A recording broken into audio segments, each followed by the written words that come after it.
Nick here, Webstore Customs. Today we're having a look at a cylindrical heating block from Maxiwatt. We came across these on Instagram and we were quite interested in these, so we reached out to them and they sent us two units. So we got 24 volt, 40 watt and also a 60 watt unit. This here is the 40 watt unit which we've been running, and we've currently got the 60 watt unit on the machine. Now what really draws to us is the fact that it makes sense what they're saying with the round being able to heat up faster and also be more even.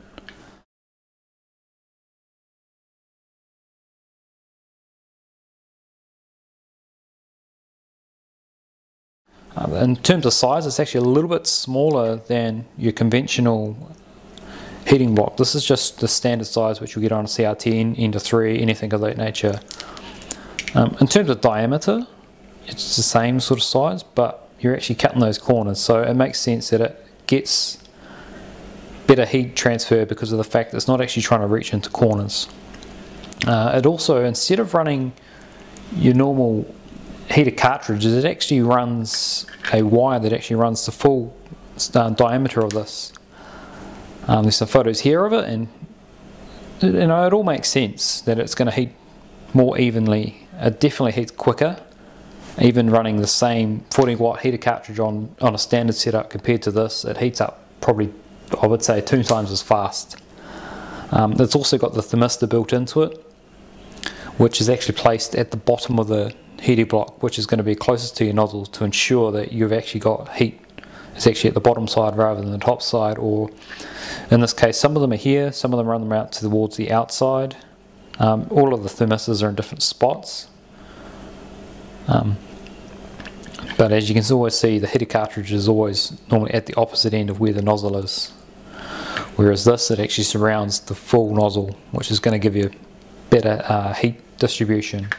It all looks great on paper, and in practice it works well. I'm not going to say it's not going to improve your prints. It definitely improves your heating time. I haven't really noticed the difference between the two. Obviously, once this normal Hotend reaches the temperature, it's going to maintain its temp okay. But it's sort of, yeah, like I said, I didn't really notice a massive difference in terms of performance, which I was not expecting. In terms of the thermals, just like being able to heat up quicker, much quicker. What really did actually worry me was the fact that it was the first time I've never actually run a heater block without a silicone sock or any sort of Captain tape or anything around it, running at a lower PLA temp, sort of, your 205 to 215 range. I was worried that the cooling fan was actually going to interrupt it and actually really mess with the temperature. But with the fan kicked on, you hardly notice the difference between fan being on, fan being off. It didn't have a big drop like you'd expect to see, which is good. Now these also come in a 12 volt unit. I think the 12 volt units are 30 watt and 40 watt, whereas the 24 volt are 40 and 50. The price wise, they're not terrible. Obviously this is going to work on any setup that takes a 6mm nozzle. So Ender 3, CR10, pretty much anything on the market these days is the same 6mm size. The way that we're actually having this routed, we're actually making sure that these wires are not, once they're positioned like this, they don't move, because we've had issues before, especially with the thermistors, with these little wires. Over time with these, wiggling backward and forward, and they're snapping, which is not exactly great if you have this happen on this sort of unit. You can't just take it out like you would on a normal unit where it's just bolted to your side. So that's something to look out for.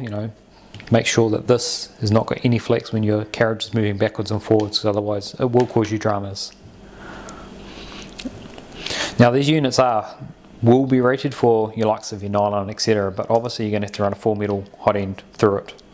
So you're going to want a full metal throat with the correct nozzle for it to work.